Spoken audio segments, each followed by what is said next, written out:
Hello, the topic today is getting a quote from PartsTech from a service order. And so this is really the preferred method. And we're looking at a job here for Fred Flintstone, and we haven't added any jobs yet.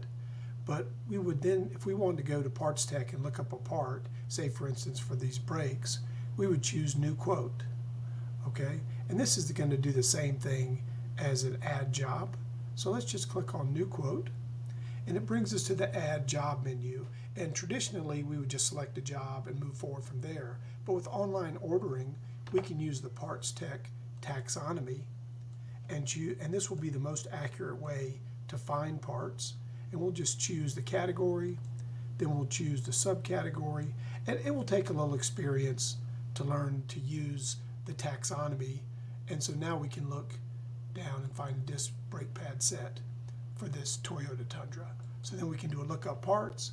It's going to go directly to PartsTech, and it's going to use the information of the vehicle plus the taxonomy that we selected in the category and subcategory and parts, and it's going to give us a very accurate listing of products and parts that we could use for this vehicle.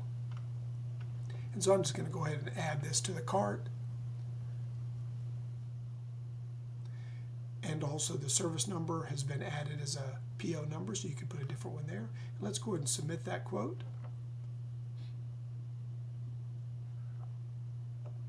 And now it's returned us to the screen that we were on. We could add a job now, we could look up another taxonomy, or we could just go right back to jobs and see that we have a new job in here that's been quoted for this job. So now we could send the customer an estimate, of course, e-send it to them, we can send it right to their phone or email, and then when we get an acceptance, another video will show us how to complete the ordering process.